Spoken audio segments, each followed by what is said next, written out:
একাধারে কবি, একাধারে গীতিকার এবং বাংলা বিহার উড়িষ্যা নয়, বাংলাদেশ এবং ভারতবর্ষের সেতু বন্ধনকারী এমন এক নাবিক সোশ্যাল অ্যাক্টিভিস্ট যার তাকে শুধু টলিউড নয় বলিউডও সাড়া দেয়।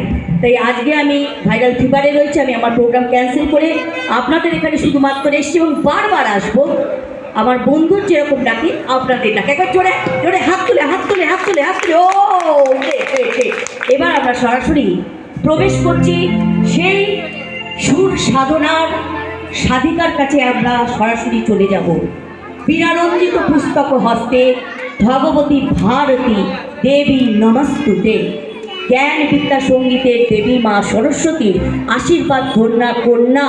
তিনি অনন্যা, তিনি একাধারে ওস্তাদ রশিদ খান এবং পণ্ডিত অজয় চক্রবর্তীর সুযোগ্যা শিক্ষার্থী বা সাধনাকারী, যার সাধনায় গলায় লালিত পালিত হয় সপ্ত সুরের ধ্বনি।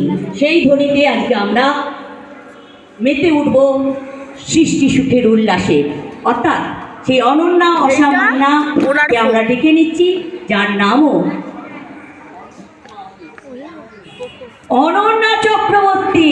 আর যে উদ্বোধনী সঙ্গীতের সঙ্গে সঙ্গে যেরকম অনন্যা, সত্যি তুমি একবারে সরস্বতী মা সরস্বতীর আশীর্বাদ ধন্যা কন্যা, একদম দেখতেও সরস্বতী, কণ্ঠেও সরস্বতী। হ্যাঁ, আমরা পরিচয় করে দেবো আমাদের বাদ্যের সাথে। আপনার নামটা?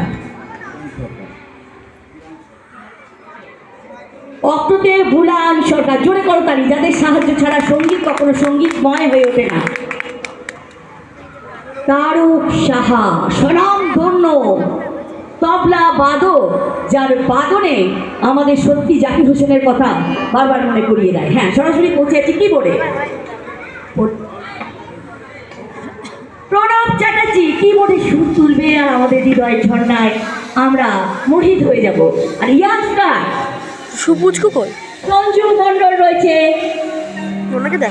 গিটারে, আর সঙ্গীতে রয়েছে সেই অসামান্যা সরস্বতী দেবীর আশীর্বাদ কন্যা কন্যা অনন্যা চক্রবর্তী। জোরে করতালি হয়ে যায় কুঞ্জন। ফিরে আসছে স্বপ্ন চ্যাটার্জি থাকছে আপনাদের সঙ্গে সর্বত্র।